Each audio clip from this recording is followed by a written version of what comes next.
E aí, pessoal, tudo bem? Conforme aí pedidos, estou aqui para comentar a prova de contabilidade de custos do ICMS Rondônia. A prova essa aplicada aqui no domingo, dia 14 de janeiro de 2018. Bom, antes de falar da prova, né, deixa eu convidá-lo, né?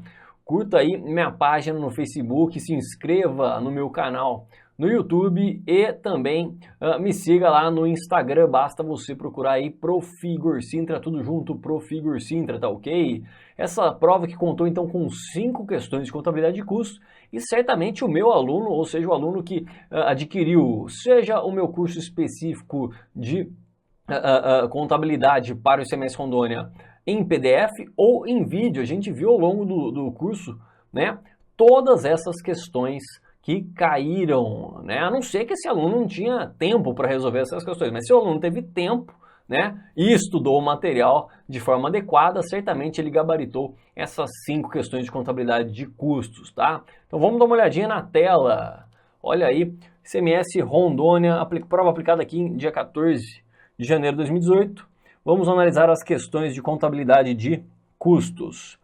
Então, a primeira questão fala que em relação ao sistema de produção, assinale a opção que indica um exemplo de custeio por ordem. Lembra que a gente viu lá no curso a diferença do custeio por ordem e da produção contínua, né? Custeio por ordem, eu dei o exemplo lá na época, né? Eu falei que são aqueles tipos, né? Tipos de produção em que a especificidade em relação ao produto é dada pelo cliente, né? Então eu dei alguns exemplos, né? Exemplos de produção, né? Que é apropriada os seus custos de acordo com o custeio por ordem. Então basicamente, né? A gente falava de gráficas, né? Ou alguma produção de um material específico em que o cliente, né, é quem dá as diretrizes de produção, ou seja, a gente falou ao longo do curso que no custeio por ordem, cada ordem, ou seja, cada encomenda, lembra que eu falava? Cada encomenda tem a sua conta de apropriação de custo. Então o cliente A vai receber uma continha, né? Cliente A para receber os custos, né, de produção ou custos de serviço referente a essa ordem. O cliente B vai ter a sua conta específica ao final desse serviço, ao final da produção desse produto específico, né, se encerra então os custos de produção, os custos com este serviço. Então são típicos, né? São típicos então de produtos ou serviços específicos, né? Específicos, enquanto que na produção contínua a gente deu vários exemplos, inclusive que foram cobrados nessa questão, né? Ou seja, são aqueles produtos em que a qualidade, né, desse produto é definida pelo próprio fabricante, ele produz em série esses produtos, né? Ou seja, independe de uma qualidade, de uma especificação do próprio cliente, tá ok? Então essa é a diferença ainda. A gente vai dar uma olhadinha nas alternativas. Custeio por ordem, alternativa A, olha, conserto de um carro de uma oficina mecânica. Então olha só, conserto de um carro. Então eu chego lá com o meu carro, né? O meu carro, eu chego lá para fazer uma revisão. Bom, eu vou ter uma conta específica para mim, afinal, né? Ao longo dessa revisão, o mecânico ele vai verificando as peças que ele vai precisar utilizar para o conserto desse carro, ou seja, ele vai controlando os custos deste serviço de acordo com cada carro, né? O meu vizinho leva um outro carro, ele vai ter uma conta específica para controlar esses custos, né, na manutenção do seu carro e assim por diante. Então veja que a alternativa A já nos traz um exemplo de custeio por ordem. Então cada ordem, cada encomenda, cada tipo de serviço terá uma conta específica para controle de custos. Então a alternativa A já está correta, é o nosso gabarito. A gente falou, olha aqui, lembra? No curso a gente falou fabricação de cimento, a gente falou que essa aqui era um exemplo da produção contínua, né? Onde as contas são encerradas ao final do período, né? Moagem de farinha de uma padaria, extração e refino de petróleo, são todos exemplos de produção contínua, tá ok? A gente viu isso aqui ao longo do curso. Perfeito? Vamos lá. Questão 17. Assinale a opção que indica a margem de contribuição da Companhia Camisaria em 2017. Lembra que a margem de contribuição unitária, né? A unitária, ela é dada, vou colocar aqui em cima, ela é dada, a margem de contribuição unitária, aqui pelas alternativas, certamente ele está pedindo a margem de contribuição total, mas só para a gente lembrar que a margem de contribuição unitária, ela é dada pela diferença entre preço de venda e custos e despesas variáveis, perfeito? Então basta a gente pegar essa margem de contribuição unitária, multiplicar pela quantidade aí produzida e vendida, a gente chegaria aqui na margem de contribuição total, tá ok? Então vamos analisar aqui os dados do enunciado. Companhia Camisaria produz e vende 2 tipos de camisas, uma com 2 botões, né, e a outra com 5 botões. O preço de venda, o custo variável e a demanda atual por cada tipo de camisa são os seguintes. Então tem aí, né, o preço de venda aqui de cada camisa, o custo variável atrelado a cada camisa e a demanda aí do mercado pelas camisetas, né, pelas camisas. Além disso, a Companhia Camisaria incorre em custos fixos anuais de R$30 mil. Em 2017, a empresa que fornecia botões com exclusividade para a Companhia Camisaria teve problemas e só forneceu 5.000 unidades de botão. A Companhia Camisaria não possuía botões em estoque e visava obter o maior resultado possível com os botões disponíveis. Quantas vezes a gente falou desse tipo de questão no curso da FGV? Não adianta, pessoal. Quem quer passar em prova da FGV tem que estudar com um curso muito específico, só de questões, né, da FGV. A gente falou ao longo do curso diversas vezes esse tipo de questão, lembra? A empresa maximiza o seu lucro, o seu resultado, produzindo e vendendo os produtos que possuem maior margem de contribuição. Essa é a regra geral. No entanto, a gente falou que havia uma exceção, né? Quando há o fator restritivo dessa produção, a gente tem que incentivar a produção daquele produto que possui a maior margem relativa a esse fator restritivo. Então aqui, certamente, a quantidade de botões é restritivo, porque eu estou vendo aqui que ele tem apenas 5.000 botões, né? 5.000 botões, ao passo que a demanda da camiseta que utiliza 5 botões já é 1.000, ou seja, se ele apenas fabricar esse produto com 5 botões, né, já dá 5.000 botões aqui, né? Então olha a quantidade total de botões que ele precisa. Vou colocar aqui, ó, botões que ele precisa com essa demanda, 2.000 unidades vezes 2 botões por cada unidade, 4.000 botões, ou seja, ele precisaria de 9.000 botões para atender aqui a essas demandas. Então veja que é um fator restritivo, ele só tem 5.000 botões, então nesse caso a gente vai incentivar a produção daquele produto que possui maior margem de contribuição relativa, lembra? Relativa ao fator restritivo. A gente viu diversas questões a respeito disso. Então vamos lá, vamos calcular a margem de contribuição desses produtos através aqui dessa formulinha, preço de venda, né, menos aí os custos variáveis. Ele não falou de despesa variável, então só vou colocar aqui menos custos variáveis. Então vou colocar aqui, né, o produto de 5 botões e o produto de 2 botões. O preço de venda está aqui, 100 e 70 respectivamente, 100 e 70 respectivamente, os custos variáveis 50 e 30. Então a margem de contribuição unitária é de 50 e 40 respectivamente. Então, se não houvesse um fator restritivo, a gente teria que incentivar a produção da camisa com 5 botões, afinal ela possui maior margem de contribuição. No entanto, há o fator restritivo aqui, né, nessa matéria-prima, ou seja, nos botões. Então a gente vai ter que calcular uma margem de contribuição relativa à quantidade de botões que cada produto utiliza. Então vou fazer aqui uma divisão pelo fator restritivo. Tá ok? Então a camisa de 5 botões aqui utiliza 5 botões e a de 2 botões. Então com isso a gente chegaria aqui numa margem de contribuição, né, relativa, vou colocar relativa, né? No meu curso eu colocava ali um asterisco, lembra? Um asterisco era uma margem relativa. Então eu concluo que a margem aqui 50 dividido por 5 dá 10 e 40 dividido por 2 dá 20. Então veja que a margem de contribuição relativa muda, né? Muda. Quem possui a maior margem de contribuição relativa é a camisa que utiliza 2 botões. Então é esse produto que a gente deve o quê? Incentivar a sua produção para que haja um maior resultado, tá ok? Então eu vou produzir aqui toda a demanda de 2 botões. Então eu vou produzir aqui 2.000 unidades dessa camisa número 2. Bom, utilizando 2.000 unidades, a gente precisa de 4.000 botões. A gente só tem 5.000 botões disponíveis. Opa, 5.000 botões disponíveis. Portanto, resta o quê?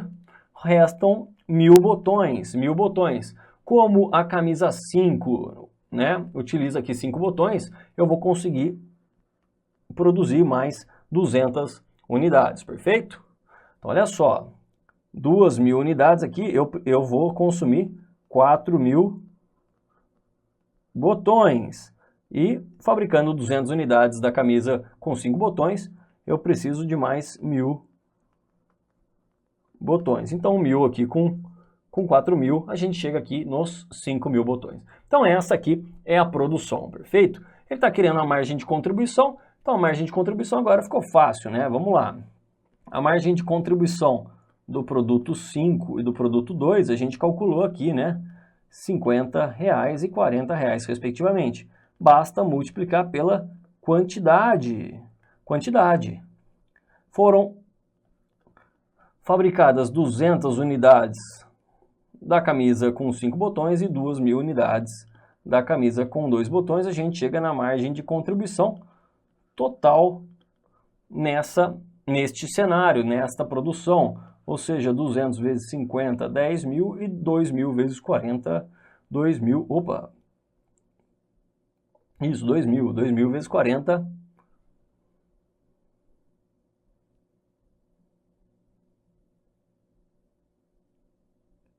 dá quanto? 80.000, é isso? 80.000, exatamente, 80.000, 2.000 vezes 40, 80.000, perfeito? Perfeito, bom, portanto, temos então uma margem de contribuição total de R$90.000, alternativa C, R$90.000, alternativa C, tá? Esse aqui deve ser o gabarito preliminar da FGV. A gente viu diversas vezes esse tipo de questão. Então vamos lá, então veja, né, só para a gente revisar, camisa de 2 botões, né, que possui a sua maior margem de contribuição relativa, a gente vai produzir em sua totalidade, ou seja, 2.000 unidades, que é a demanda do mercado. Não adianta eu produzir mais que isso, eu não vou conseguir vender. Então, 2.000 unidades, né, consumindo 2 botões cada um, a gente chega então em 4.000 botões consumidos, restam então 1.000 botões, né, consequentemente eu consigo produzir 200 unidades da camisa que utiliza 5 botões, né. Bom, então a gente pegou essa margem de contribuição de cada produto, 50 e 40, e multiplicou pelas quantidades, né? Ou seja, respectivamente 200 e 2.000. Chegamos, portanto, a uma margem de contribuição total de R$10.000 para o produto que utiliza 5 botões e 80.000 para produto que utiliza 2 botões. Consequentemente, a soma aqui da margem de contribuição dá R$90.000, alternativa C. Tranquilo, pessoal? A gente viu diversas vezes esse tipo de questão. Vamos caminhar, então, questão 18, né? Questão 18. Outra questão que a gente falou diversas vezes, né? Aliás, na revisão que eu fiz aqui, né? Na quinta-feira ou quarta-feira, tinha uma questão muito semelhante a essa, né? Então, não tinha como errar, não tinha como errar. No nosso curso tinha umas 5, 6 questões desse naipe aí, hein? Desse naipe, então não tinha como errar. Vamos lá, a companhia Gamas produz e vende agendas, o preço de venda de cada agenda é R$30, custos variáveis unitários de R$12, e há uma comissão de 20%, isso aqui é uma despesa com venda, né, sobre o preço da venda, ou seja, essa despesa com venda aqui, 20% em cima de 30, dá R$6. Ainda, a sociedade incorre nos seguintes custos e despesas fixos, né? Então, salário do funcionário da fábrica, isso aqui é uma despesa fixa. Salário do funcionário da administração, aliás, isso aqui é um custo, cuidado aí, né? Isso aqui é um custo fixo, isso aqui é uma despesa fixa. Depreciação das máquinas e da fábrica, então das máquinas da fábrica, isso aqui é um custo fixo, e aluguel da fábrica é um custo fixo. Então, concluindo aqui, né, o custo fixo total aqui dá 2.000 com 1.000, 3.000, 4.500. Só para a gente já separar o que é custo e o que é despesa, despesa ficou R$3.000, perfeito? Ele falou que os sócios da companhia Gama requerem da empresa um lucro líquido de 24.000 por ano, considerando a alíquota de imposto sobre a renda e contribuição social de 25%, assinale a opção que indica o ponto de equilíbrio econômico, né? Que é aquele onde que a gente tem que pegar o que? Ponto de equilíbrio econômico?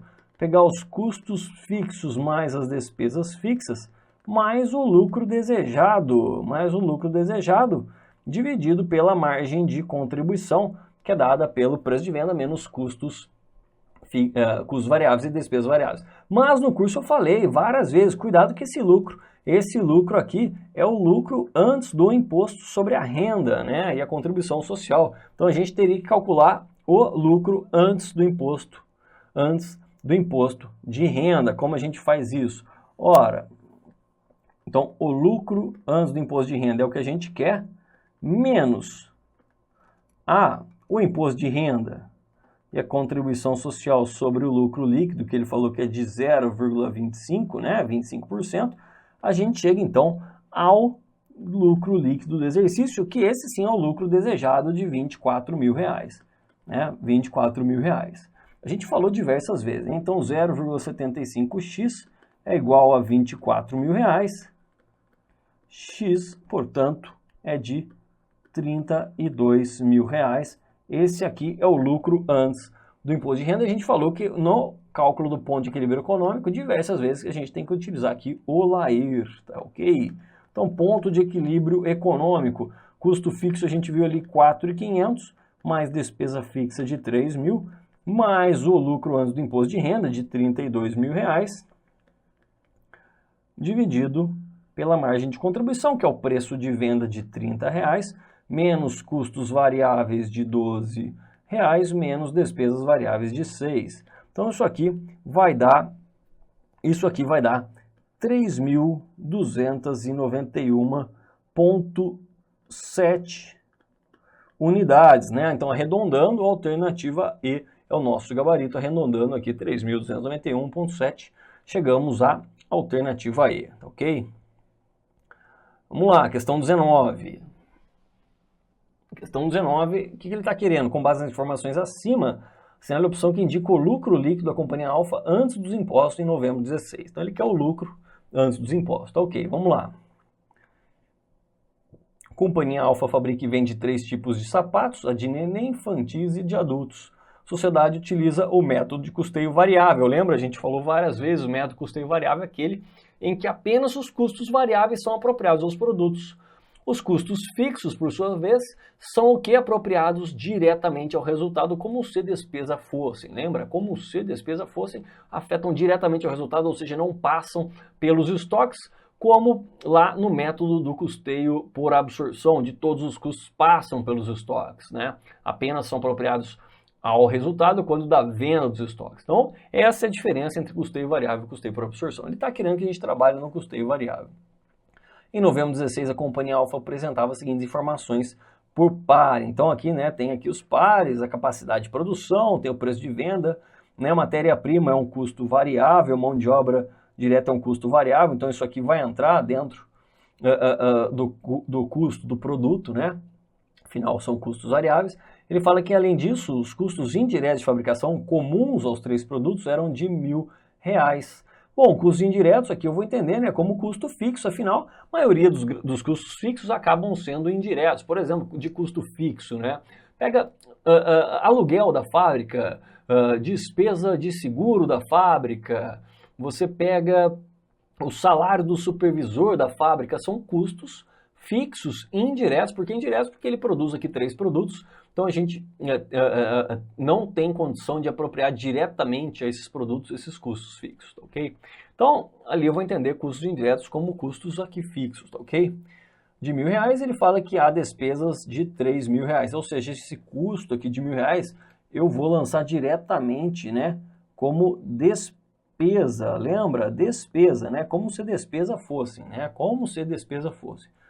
Aí ele fala que em novembro de 16 a sociedade empresária não tinha estoques de produtos em processo acabados e trabalhou com 80% de sua capacidade. Então, né, fabricou aqui 80 pares aqui, né? 80 pares e aqui 96, é isso?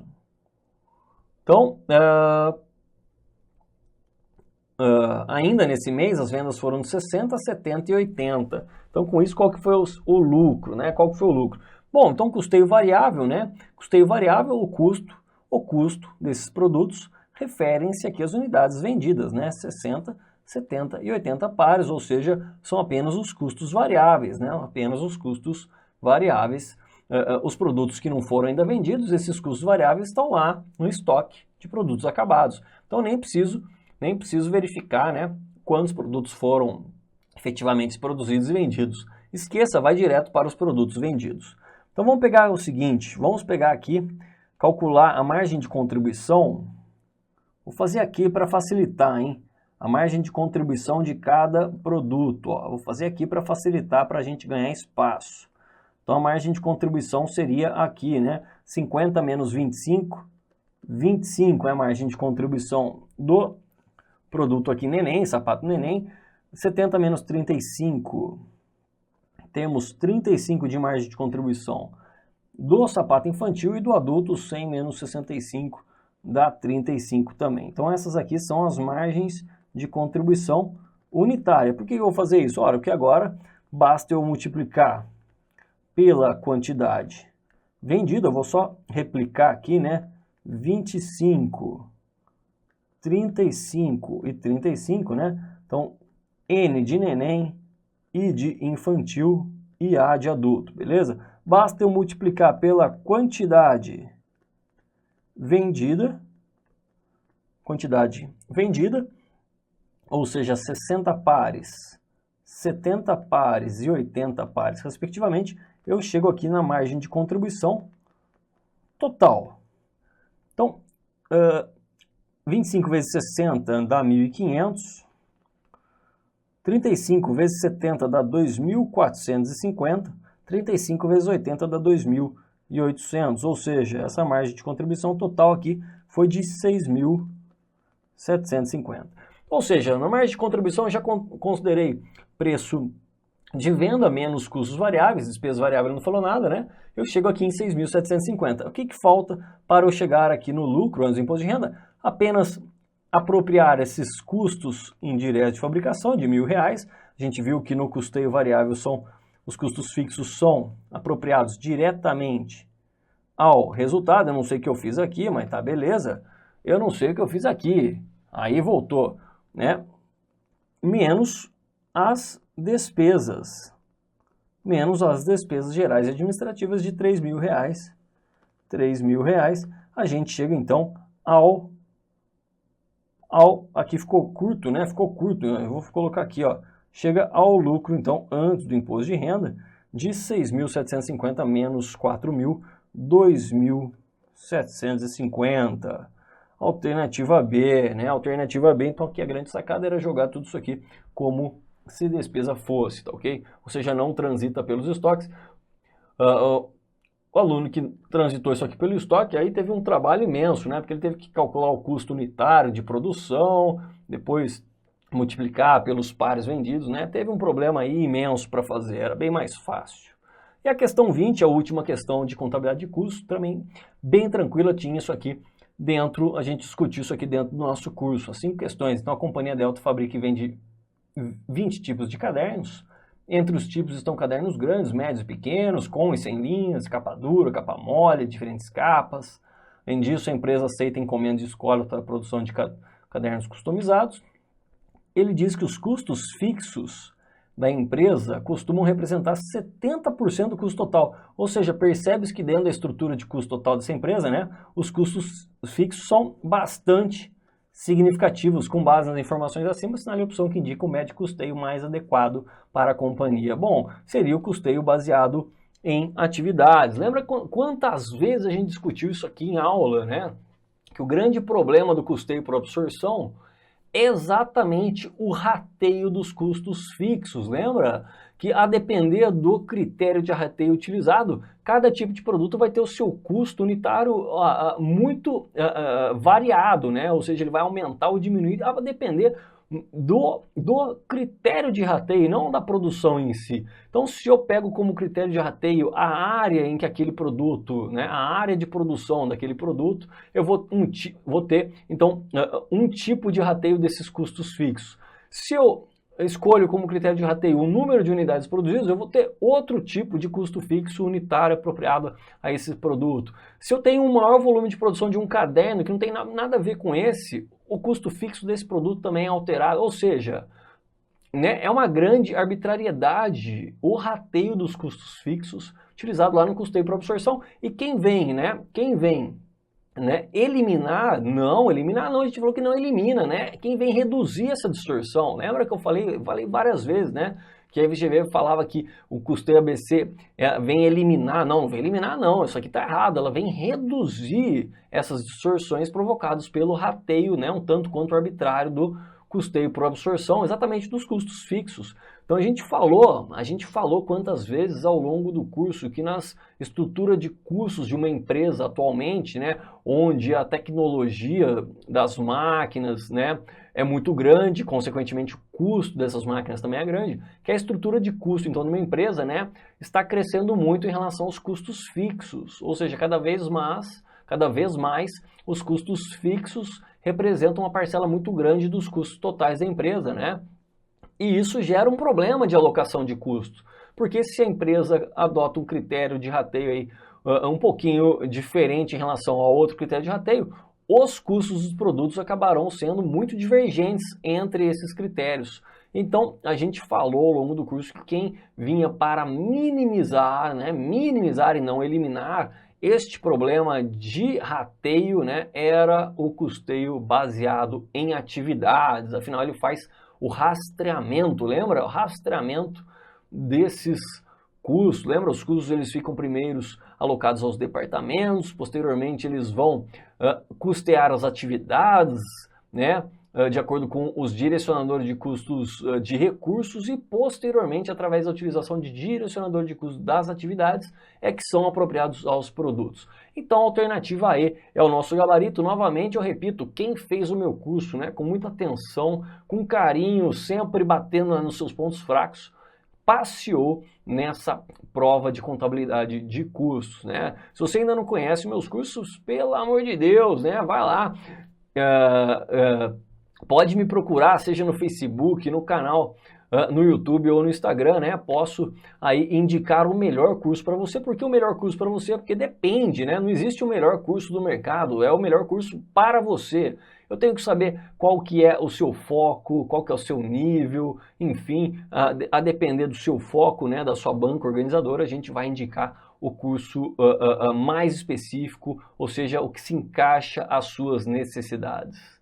Maravilha, pessoal! Espero que tenham gostado. Compartilhe esse vídeo aí em suas redes sociais. Agradeço. Qualquer dúvida, estou à disposição. Um grande abraço. Até a próxima.